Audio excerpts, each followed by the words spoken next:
ദിവ്യനാമത്തിന് മഹത്വമുണ്ടാകട്ടെ. വേഗം വരുന്ന കർത്താവായ യേശുക്രിസ്തുവിൻ്റെ വിലയേറിയ നാമത്തിൽ എല്ലാവർക്കും എൻ്റെ ക്രിസ്തീയ സ്നേഹവന്ദനം. സദൃശവാക്യം 31 അധ്യായത്തിൽ സാമർഥ്യമുള്ള ഭാര്യ ഏതെല്ലാം മേഖലയിൽ ഭർത്താവിൻ്റെ വിശ്വാസ്യത ആർജിച്ചു എന്ന് കഴിഞ്ഞ ദിവസം നാം കണ്ടുവല്ലോ. സദൃശവാക്യം 31 13 മുതൽ 15 വരെയുള്ള വാക്യങ്ങളിൽ നാം കാണുന്നത് ഈ സ്ത്രീയുടെ ജീവിത ശൈലിയാണ്. 13 വാക്യത്തിൽ ജോലിയോടുള്ള ഇവളുടെ മനോഭാവം കാണാം. അവളുടെ കൈകളുടെ പ്രവർത്തനങ്ങളിൽ ജോലിയോടുള്ള അവളുടെ താല്പര്യം വെളിവാകുന്നു. ഇവയെല്ലാം സ്വയം ലാഭത്തിന് വേണ്ടിയല്ല, മറിച്ച് മറ്റുള്ളവർക്ക് വേണ്ടിയും കുടുംബത്തിന് വേണ്ടിയും ഉള്ളതാണ്. പ്രവൃത്തിയോടുള്ള അവളുടെ താല്പര്യത്തിൽ അടങ്ങിയിരിക്കുന്ന ഘടകങ്ങൾ ഉന്മേഷമുള്ള ഹൃദയവും ഉത്സാഹമുള്ള കൈകളുമാണ്.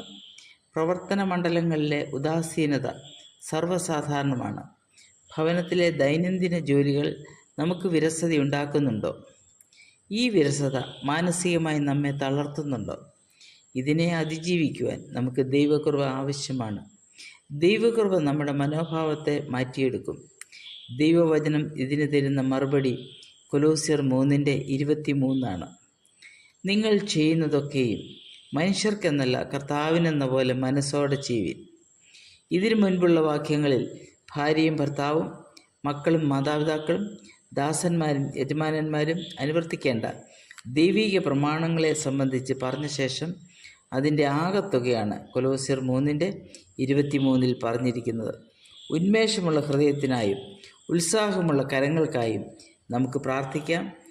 31:13 മുതൽ 15 വരെയുള്ള വാക്യങ്ങളിൽ ഭവനത്തിൻ്റെ 2 പ്രധാന ആവശ്യങ്ങൾ പറഞ്ഞിരിക്കുന്നു. 13 വാക്യത്തിൽ വസ്ത്രവും 14-15 വാക്യങ്ങളിൽ ആഹാരവും പ്രതിപാദിച്ചിരിക്കുന്നു. 14 വാക്യത്തിൽ ഈ വ്യക്തിയെ ഒരു കച്ചവട കപ്പലായി ഉപമിച്ചിരിക്കുന്നു. കപ്പലിൻ്റെ ഉപയോഗം കയറ്റുമതിയും ഇറക്കുമതിയുമാണ്. ഭവനത്തിലുള്ളവർക്ക് ഗുണനിലവാരമുള്ള ആഹാരത്തിനായി എത്ര ദൂരം യാത്ര ചെയ്യുന്നതിനും അവൾക്ക് മടിയില്ല. കൂടാതെ അവളുണ്ടാക്കിയ വസ്തുക്കൾ വിൽക്കുന്നു. ഇവിടെ യഥാർത്ഥത്തിലൊരു ക്രയവിക്രയമാണ് നടക്കുന്നത്. വാക്യം 14, 16, 18, 24 വിറ്റ് കിട്ടുന്ന പണം കൊണ്ട് ഭവനത്തിലേക്കുള്ള സാധനങ്ങൾ വാങ്ങുന്നു. 14 വാക്യം അവളുടെ വ്യക്തിത്വത്തിന് വീണ്ടും മാറ്റുകൂട്ടുന്നു. സാധാരണഗതിയിൽ ദൂരദിക്കിൽ നിന്നും ഭക്ഷണം കൊണ്ടുവരിക എന്നത് പുരുഷന്മാരുടെ കർത്തവ്യമായിട്ട് ഇരിക്കുന്നു. എന്നാൽ ഇവൾ ഈ മേഖലയിലും കടന്നു അവളുടെ തനതായ വ്യക്തിത്വം സ്ഥാപിക്കുന്നു. പൊതുവെ സ്ത്രീകൾ കടകളിൽ പോകുന്നത് വസ്ത്രങ്ങൾ, ആഭരണങ്ങൾ, സൗന്ദര്യവർദ്ധക സാധനങ്ങൾ എന്നിവയ്ക്കാണെങ്കിൽ ഇവിടെ ഈ സ്ത്രീ വ്യത്യസ്തത പുലർത്തുന്നു. അവളുടെ ജീവിതത്തിലെ മുൻഗണനകൾ എന്തെല്ലാമാണെന്ന് കാണിച്ചു കൊടുക്കുന്നു. വ്യത്യസ്തമായ ജീവിത വീക്ഷണം പുലർത്തുന്നു. 15 വാക്യത്തിൽ അവളുടെ ഒരു ദിവസം ആരംഭിക്കുന്നത് എങ്ങനെയാണെന്ന് പറയുന്നു. അവൾ രാവിലെ എഴുന്നേൽക്കുന്നു. അവളുടെ സ്വഭാവത്തിൻ്റെ ഒരു സവിശേഷത കൂടിയാണത്. എഴുന്നേറ്റ ശേഷം മുൻഗണനാക്രമത്തിൽ കാര്യങ്ങൾ ക്രമീകരിക്കുന്നു. 2 കാര്യങ്ങൾ ചെയ്യുന്നു.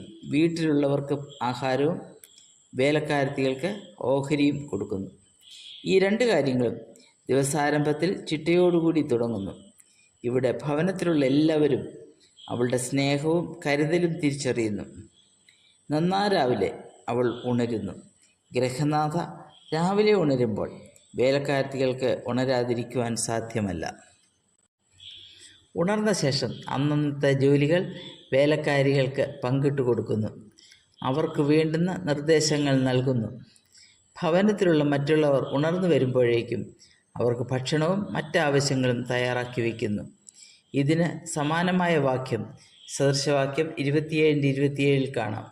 കോലാടുകളുടെ പാൽ നിന്റെ ആഹാരത്തിനും നിന്റെ ഭവനക്കാരുടെ അഹോവൃത്തിക്കും നിന്റെ ദാസിമാരുടെ ഉപജീവനത്തിനും മതിയാകും. അതിരാവിലെ സമയം നമ്മുടെ ക്രിസ്തീയ ജീവിതത്തിലും വളരെ പ്രധാനപ്പെട്ട സമയമാണ്.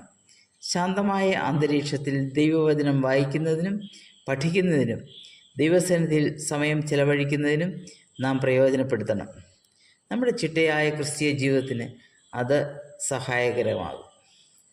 ഈ സ്ത്രീയുടെ ജീവിതം നമ്മെ പഠിപ്പിക്കുന്നത് ജീവിതത്തിലെ പ്ലാനിങ്ങിൻ്റെ ആവശ്യകതയാണ്. ദിവസത്തിൻ്റെ തുടക്കം ചിട്ടയോടുകൂടിയതാണെങ്കിൽ ദിവസം മുഴുവൻ ചിട്ടയുള്ളതായിരിക്കും. അതല്ലെങ്കിൽ പ്രഭാത ഭക്ഷണം കഴിക്കാതെ കുട്ടികൾ സ്കൂളിൽ പോകേണ്ടി വരും. സ്കൂൾ ബസ് കിട്ടിയില്ലെന്ന് വരും. ഭർത്താവിന് സമയത്ത് ഓഫീസിലെത്താൻ സാധിക്കാതെ വരും. ദിവസം മുഴുവൻ താറുമാറായി പോകും. ദൈവിക ഭവനം എപ്പോഴും ചിട്ടയായി പോകണം. 1 കൊരിന്ത്യർ 14:39. അതിൻ്റെ ലാസ്റ്റ് ഭാഗം, സകലവും ഉചിതമായും ക്രമമായും നടക്കട്ടെ. നാം ചെയ്യുന്ന ഏതൊരു പ്രവർത്തനങ്ങളോടും നമുക്ക് പ്രതിബദ്ധത വേണം. സദൃശവാക്യമുടനീളം മടിയനും അലസനും ഉണ്ടാകുന്ന പരിണിത ഫലങ്ങളെക്കുറിച്ച് കാണാം. യെരമ്യാവ് 48:10. യഹോവയുടെ പ്രവൃത്തി ഉദാസീനതയോടെ ചെയ്യുന്നവൻ ശപിക്കപ്പെട്ടവൻ. ശപിക്കപ്പെട്ടവരുടെ ഗണത്തിൽ നാം ആയിത്തീരാതെ ഈ സ്ത്രീരത്നം നമുക്ക് നൽകുന്ന നല്ല പാഠങ്ങൾ ഉൾക്കൊണ്ട് നമുക്ക് ജീവിക്കാം. ദൈവനാമം മഹത്വപ്പെടട്ടെ.